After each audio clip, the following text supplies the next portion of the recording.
Picture this. You are operating a $30,000 commercial drone. It is flying beyond visual line of sight, 30 miles away, inspecting a high-voltage power line. Your control link is running on a standard 5G cellular network. The signal strength on your ground control station shows 5 full bars.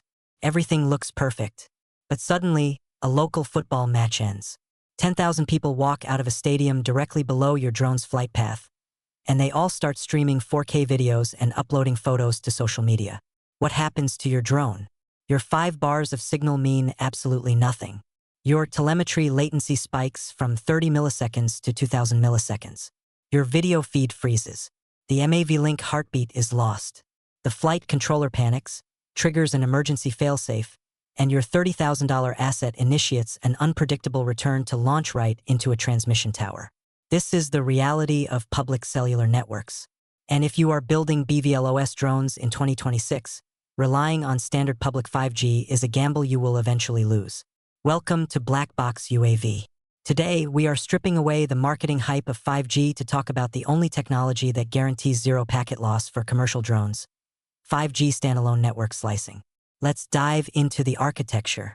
To understand the solution, you must understand the failure mode. Why do drones fall out of the sky when cell towers get crowded? It comes down to how MAVLink telemetry and video streams are transmitted. For low latency, drone systems use UDP user datagram protocol. Unlike TCP, UDP does not check if a packet actually arrived. It just fires data blindly into the network. When a cell tower is congested, the network router has to drop packets to survive. Because public networks treat all data equally, the cell tower does not care if your data packet is a critical pitch and roll command for a flying robot or a teenager downloading a TikTok video. It drops them both. Your companion computer on the drone keeps sending UDP packets, but the ground station never receives them. The EKF, the extended Kalman filter, starves for command inputs. The connection dies. Network slicing is not a VPN. It is not a software trick. It is a fundamental architectural feature of true 5G networks. Imagine a massive, 10-lane highway. That is your physical 5G network. Normally, cars, trucks, and bicycles are all fighting for space in the same lanes. That is traffic congestion.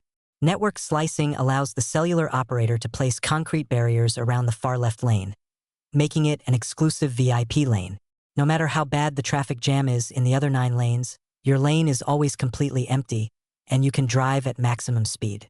In cellular engineering, this VIP lane is called URLLC, ultra-reliable low-latency communication.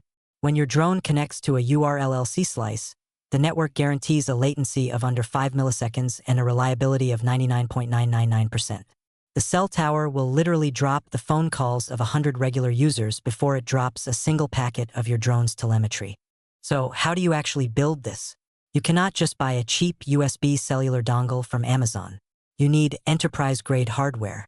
First, you need a 5G standalone compatible modem. Modules like the Quectel RM500Q or SIMCOM 8200 are the industry standards. These modems connect directly to your drone's companion computer, like a Raspberry Pi 5 or an NVIDIA Jetson Orin, using an M.2 interface over a PCIe bus. Never use USB for this.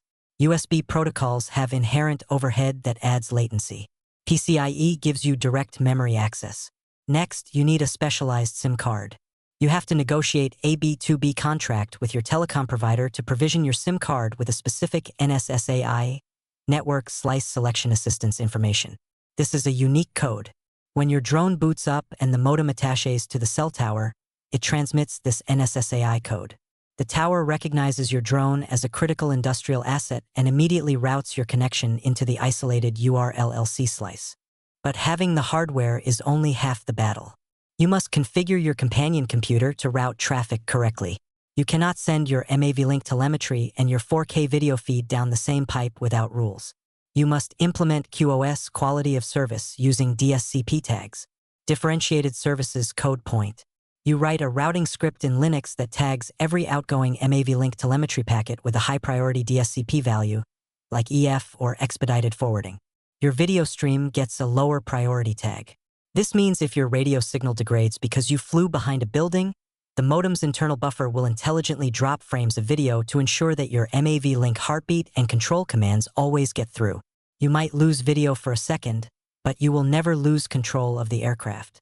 This architecture, combining a PCIe 5G standalone modem, an assigned network slice and strict QoS tagging, is the absolute standard for modern BVLOS operations. It makes your drone virtually immune to urban network congestion.